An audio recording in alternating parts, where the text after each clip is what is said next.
네, 안녕하세요. 르얼러더 투자전략가 로로쌤입니다.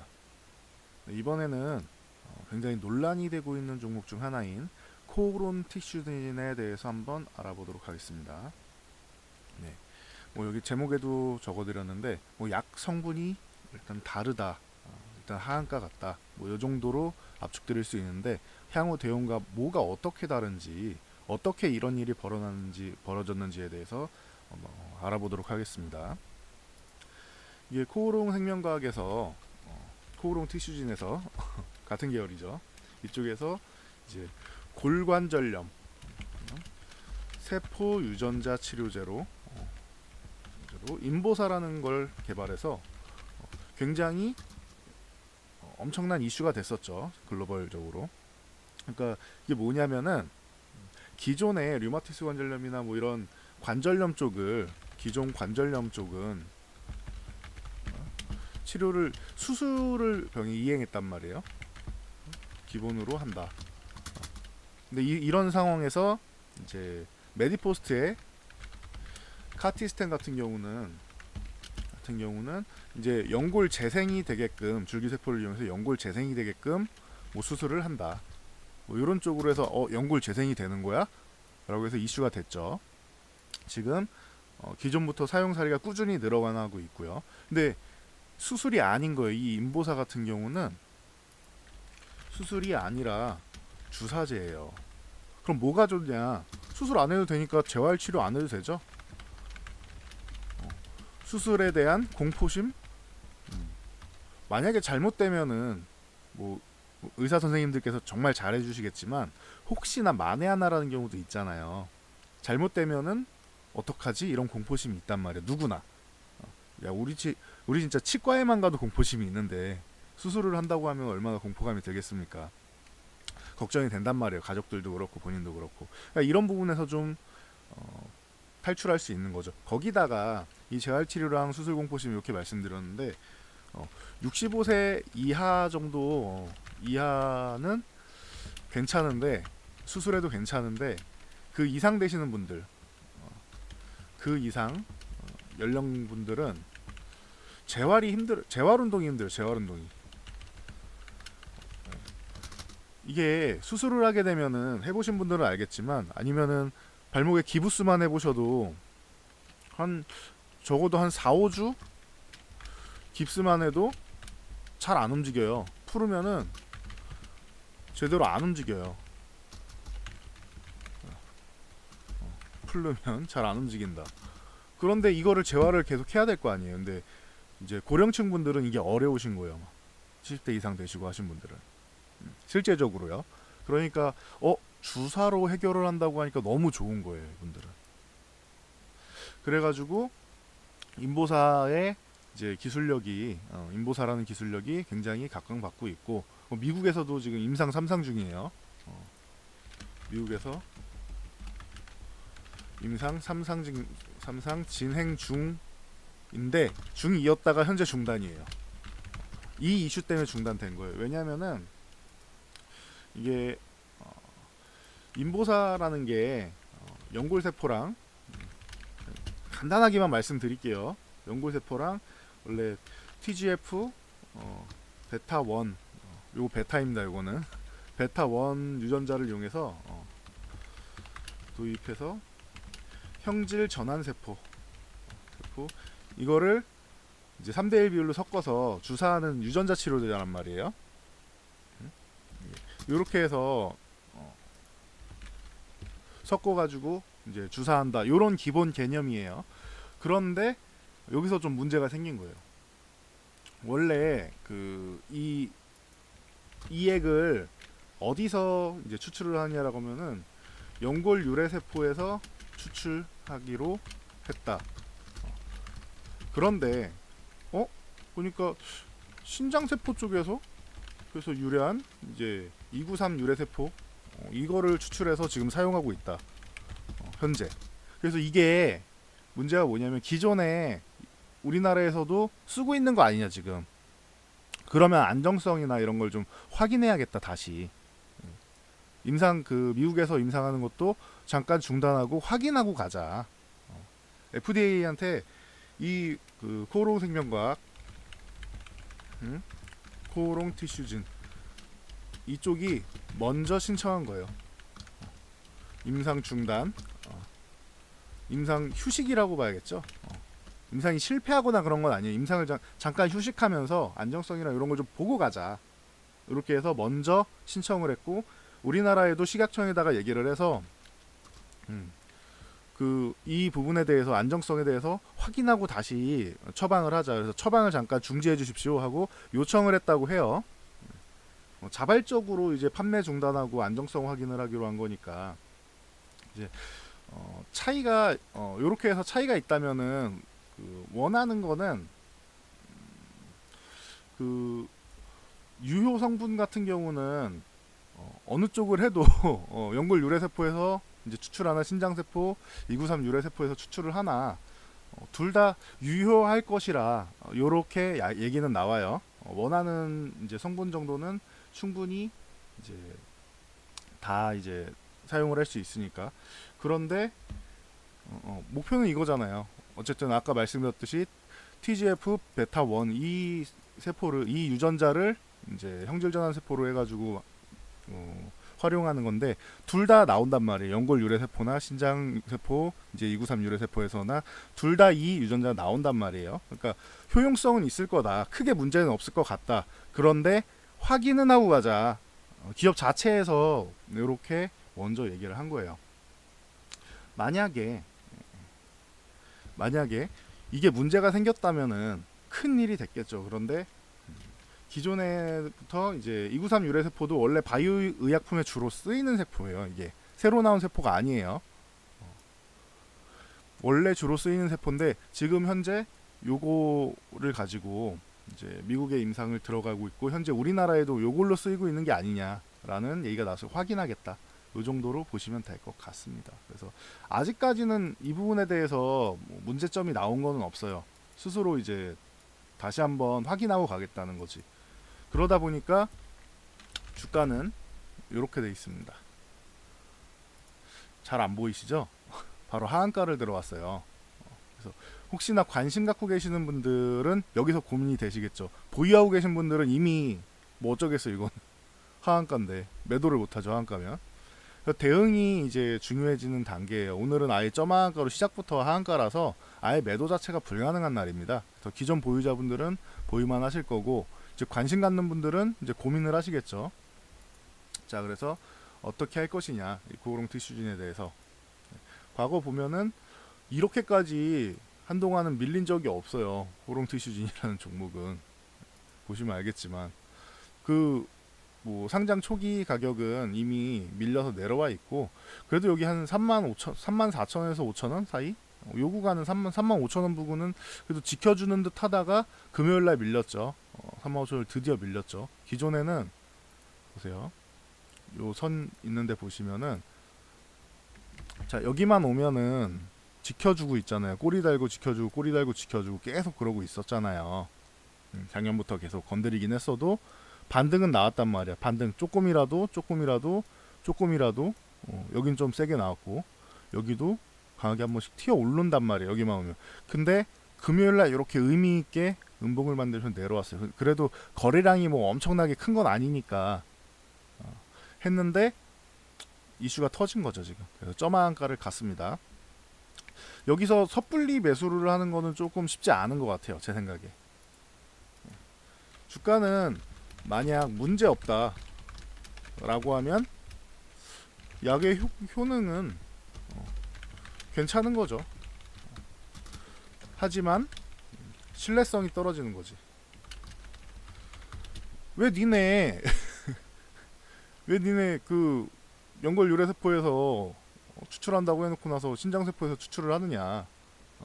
293 왜 293 유래세포 사용했느냐. 얘기랑 다르지 않느냐. 효과는 만약에 정말로 똑같이 나온다고 쳐요. 중요한 거는 아까 말씀드렸듯이 TGF 베타 1 이 유전자가 중요한 건데 둘 다 나오는 거예요. 근데 어디서 추출하느냐 차이인 거지. 미세한 차이라도 있으면 안 되니까. 니네 그런데 얘기는 이걸로 해놓고 뭐 쉽게 얘기하면은 어떻게 표현을 해드려야 되나? 뭐 예를 들어 드릴게요. 그 뭐 개보린 펜잘 뭐 이런 게 어릴 때부터 많이 광고가 나왔는데 개보린을 먹거나 펜잘을 먹거나 같이 별로 그 효과에는 큰 차이가 없었다라고 누군가 주장을 했어요. 근데 우리는 임상을 할 때 뭐 개보린으로 한 거야. 며칠 전에 삼진제약 했으니까 개보린을 먼저 말씀드릴게요. 개보린을 한 거야. 근데 그 임상에는 펜자를 쓴 거지. 그럼 이러면은 이제 사람들 입장에서는 이 사람들 뭔가 신뢰성이 떨어지는데 이렇게 생각을 하는 거예요. 만약에 문제가 없게 나온다 해도 문제가 생기면은 큰일 나는 거죠. 이건 코오롱 티슈진의 이거는 존재 자체가 부정될 수도 있는 거예요. 문제가 생기면은 20년 넘게 연구 개발한 인보사에 대한 문제가 생기는 거죠. 그러니까 문제가 없다는 전제하에서 말씀드릴게요. 아직까지 문제가 없었으니까 문제가 큰 약효로서의 문제가 없어도 신뢰성은 좀 떨어지는 거를 회복하는 기간이 필요해요. 이게 회복 기간이 필요하다. 기업에 대한. 대표적으로 요거를 말씀드리면은 한미약품이 예전에 늑장공시랑 뭐 어쩌고저쩌고 해가지고 이때 2016년 말에 아주 뭐 임상치소도 되고 그냥 폭탄을 맞았죠. 이 큰 기업이 뭐 반토막 이하로 밀렸잖아요. 이렇게 됐단 말이에요. 근데 여기까지 밀릴 사건까지는 아니에요. 지금 현재 주가 부근까지는 충분히 밀릴 수 있죠. 요거 조금 아래도 40만 원 아래도 살짝은 밀릴 수 있는데 25만 원까지 밀릴 사건은 아니에요. 이거는 이제 공매도하고 신뢰성 때문에 밀리는 거죠. 뭔 말인지 아시겠어요? 기업이 늑장 공시하고 하니까 아 나 이 기업 못 믿겠어 하고 주주들이 이 기업을 신뢰하지 못하는 거예요. 그래서 이탈하는 사건이 나오고 거기에 공매도가 붙었겠죠. 자연스럽게. 그러니까 이렇게 밀린다. 뭐 시간이 지나면은 문제가 없다라고 판단하면은 워낙 파이프라인이 다양한 기업이니까 한미약품은 다시금 올라오죠. 이렇게. 그런데 코오롱 티슈즈는 진짜 인보사 하나만 보고 만들어진 이제 상장이 됐는데 여기에 신뢰가 생기면은 시간이 좀 걸릴 수는 있다. 제 생각에 문제가 없다라고 판명되면 반등은 나올 것 같아요. 뭐 반등은 어디까지 나올지 모르겠는데 여기 뭐 35,000원까지 나올지 어디까지 나올지는 봐야 될 것 같아요. 근데 오늘 건드리려고 생각했다라고 하면은 그래요. 끌리는 건 맞죠. 가격적으로. 이 인보사란 기술력이 대단한 기술력은 맞으니까 수술을 안 하고 주사로 해가지고 관절염을 치료해 준대잖아요. 그런데 지금은 이제 노이즈까지 생각을 하면은 쉽게 매매하기는 어려운 자리인 건 맞아요. 만약에 하방 경직이 정확하게 나오고 하방 경직 이제 추가적인 하락이 안 나온다 이런 뜻입니다. 하방 경직이 나오고 이제 반등의 실마리가 나온다라고 하면은 혹은 빠르게 안정성 테스트가 끝났다라고 하면은 반등이 나올 거예요. 가능성만 보여도 그때는 뭐 반등에 대한 매매는 가능할 거라고 봅니다. 근데 만약에 안정성에 문제가 나왔다 그러면은 아무리 손실이어도 던지고 나와야겠죠. 이거는 코오롱 티슈즈는 아예 상장하는 이유가 없어지는 거예요. 인보사가 문제 생기면. 이거랑 같이 코오롱 생명과학도 이 인보사를 통해서 굉장히 크게 이거 다 2015년에 올라온 것도 다 이 인보사 때문에 올라온 거란 말이에요. 그래서 이 부분이 아직 요거 같은 경우도 하단을 그냥 이탈해 버렸잖아요. 기존에 여기는 대략적으로 지켜주던 69,000원 부근 요 구간은 계속 지켜주고 있던 구간이잖아요. 2015년에 한미약품 뭐 연속적인 기술 이전 나오고 할 때 같이 동반해서 급등했단 말이에요. 이거 코오롱생명과학 이거 그 인보사라는 티슈진이라는 기술력 갖고 있는데 여기 좋은 것 같아요 라고 이슈가 굉장히 많이 됐어요. 코오롱생명과학이 그때 돌파해서 69,000원 이상 뭐 여기 돌파한 다음에 2010년 말에서 2017년에도 이 구간에서는 지지를 받았고 작년에도 이 구간에서는 계속 지지를 받고 있는 게 보입니다. 잠깐 이탈했지만 빠르게 회복하고 강력한 저점 매수가 들어오는 게 보이죠. 노이즈가 있어도 이렇게 올라온단 말이에요. 근데 이 구간을 갭으로 돌파했어요. 갭으로 이탈한 거죠. 갭 이탈은 가장 안 좋은 원래 이거는 시초가 뭐 혹은 반등 혹은 시초가에서 절반 반등 시 절반 매도하는 가장 강력한 매도 시그널이에요. 갭으로 반대로 돌파를 하면은 가장 강력한 매수 시그널, 가장 좋은 상황이라고 말씀을 드렸죠. 돌파를 하는 건. 그 반대예요. 이렇게 이탈하는 거는. 원래는 이건 매도하는 게 맞는 거예요. 코오롱 생명과학이나 코오롱 티슈지나. 그래서 근데 지금 뭐 매도할 구간 자체를 아예 놓쳐버렸으니까 뭐 한 마이너스 한 5%, 뭐 7%에서 뭐 장대 음봉이 났다라고 하면 오늘이라도 매도하세요라고 해야 되는데 이거는 뭐 생각할 게 없어요. 그냥 저만가 갔으니까. 들고 계신 분은 기다려야 되고 보유하고 계신 분도 좀 보유 안 하신 분들도 매수하려면 기다려야 되죠. 오늘 사는 건 아닌 것 같습니다. 제가 볼 때는 좀 밀려서 이건 가격을 설정할 수는 없어요. 이거는 심리적인 공포에는 공포심으로 밀리는 것도 있단 말이에요. 공포에는 심리가 없다. 공포심으로 하락하는 주가는 심리가 없어요. 시장에서. 이거는 갈 때까지 가봐야 아는 거예요. 왜냐면은 만약에 오늘 저만가 갔으니까 내일 좀 더 밀릴 수 있겠죠. 좀 더 만약에 밀린다, 뭐 45,000원 이탈했어. 그럼 여기서도 우와 나 이제라도 팔려고 매도하는 사람들이 있을 거란 말이에요. 투매가 나올 수도 있겠죠. 투매 엄두도 안 나고 그냥 멍하신 분들도 있을 거고 이게 무슨 일이야 라고 하시는 분들도 있을 거고 이틀 만에 뭐 마이너스 50%가 됐어요 이렇게 생각하시는 분들도 있을 거고 다행스럽게 내일 이제 추가로 안 밀리고 여기서 이제 뭐 이 구간에서 그냥 유지를 해준다라고 하면 다행인 거고 내일 추가로 밀린다라고 하면은 공포감에 던지는 분들이 있을 거란 말이에요. 그러면은 그 공포감이 끝날 때쯤 저점 매수가 들어오는지 호가창을 계속 보고 계셔야 돼. 그런 분들은 저점 매수가 좀 센 물량이 확확 들어온다. 그러면 그때 천천히 한 번에 사는 게 아니고 천천히 분할로 매수를 해가지고 반등 정도는 노릴 수 있을 것 같아요. 근데 위험한 매매라서 저는 추천드리고 싶진 않습니다. 절대 추천드리고 싶진 않습니다. 그리고 코오롱생명과학이 문제가 생겼다라고 하면은 아까 간단히 설명드리고 넘어갔는데 이 메디포스트라는 종목이 오히려 또 주목을 받을 수도 있다. 요거는 참고로 한번 알고 계셔보세요. 오늘 그래서 장중에 한 6%까지 강세를 보였죠. 이거 티슈진 때문에 이게 올라온 거예요. 그러면은 카티스템의 처방이 더 많이 되는 거 아니야? 이거 연골재생도 된다고 하는데 카티스템이 좀 더 유효하겠는데?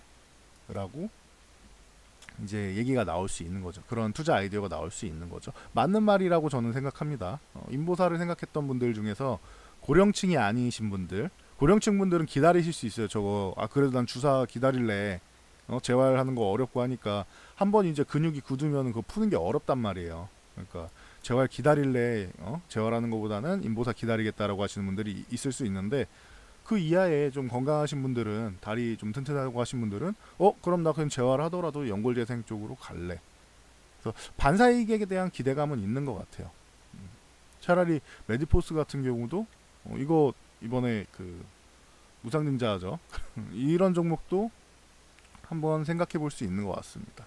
좀 안정적으로 보려면은 공격적으로 해서 나는 요런 개념이에요. 나는 공격적인 투자 성향이다. 매우 공격적이다. 자, 손해가 나도 괜찮다. 감수한다.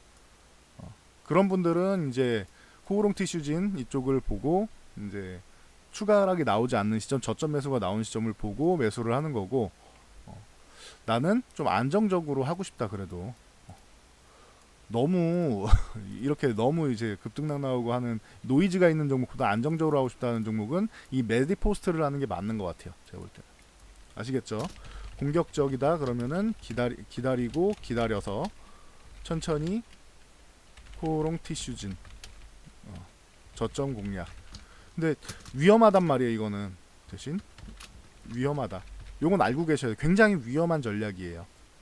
도박적인 전략이고 그리고 안정적. 저라면은 그냥 메디포스트 같은 거 메디포스트 천천히 매수해서 짧게 수익 내고 나온다. 저는 기본적으로 그냥 이렇게 할 것 같아요.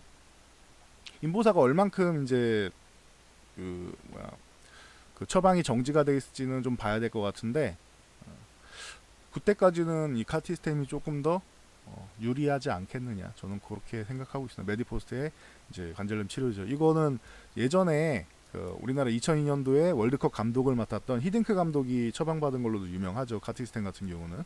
그래서 히딩크 감독이 메디포스트 쪽에 이제 광고 모델 같은 경우도 하고 그랬었어요. 그래서 뭐 한번 보시면 이런 식으로 해서 전략을 짜시면 될 것 같습니다. 내일이나 모레나 뭐 해가지고 코오롱 시즌이 빨리 하락을 멈추기를 저는 바라겠습니다. 이게 심리적으로 밀린 것까지 포함해서 많이 밀릴 수도 있는데 지금도 이미 많이 30%면 크게 많이 밀린 거죠. 그리고 밀릴 수도 있는데 안정성 평가에서 제대로 아직 이거는 이상이 없는 상황이다. 앞으로도 괜찮다라고 평가를 받아가지고 임상 3상도 재개되고 하기를 기원을 하겠습니다. 저도 이런 미래는 예측을 할 수 없습니다. 제가 항상 말씀드리죠. 저는 투자 전략가로서 분석가입니다. 예언가가 아니에요. 아니다. 그러니까 예언가는 점집에 가시면 돼요. 그분들이 전문가세요. 예언하는 거는. 저는 예언가가 아니에요. 저는 분석을 해서 여러분들한테 제공을 해드리는 사람입니다. 그렇기 때문에 요 정도까지 말씀드리고 넘어가면 될 것 같아요. 안정적인 부분, 이제 공격적인 부분 두 가지 투트랙으로 전략을 짤 수 있다. 해서 말씀드리고 넘어가도록 하겠습니다. 아이고 주주분들 고민이 많으실 텐데 이거를 뭐 추가 매수를 해서 빠져나오기는 사실 어려운 것 같아요. 아무리 공격적이어도 지금 보유하신 것만 가지고 반등을 기다리던지 아니면은 이 종목을 가지고 나는 믿음이 있으니까 인보사에 대한 믿음이 있으니까 아예 장기적으로 보시겠다는 분들도 있었을 거 아니에요. 그런 분들은 그냥 눈 딱 감고 버티세요. 장기적으로 하시는 분들은 그냥 작년 10월 같은 장 한 번 더 나왔다 생각하고 눈 딱 감고 버티시면 될 것 같아요. 그러면은 안정성 효과만 정확하게 나오면은, 그게 안 나오면은 인보사에 대한 기대가 없는 거잖아요. 안정성에 대한 평가만 정확하게 제대로 나오면은 단기는 몰라도 장기적으로는 회복이 될 가능성이 높다고 봅니다. 그래서 이 정도로 말씀드리고 넘어가겠습니다. 주주분들 힘내십시오. 자, 이 영상이 도움이 되셨다면은 밑에 있는 좋아요 따봉 표시 눌러주시고, 그리고 구독, 그리고 알람, 그리고 댓글 하나 달아주시면은 저에게 큰 힘이 될 것 같습니다. 자, 오늘도 수고하셨습니다. 저는 다음 영상으로 돌아오겠습니다.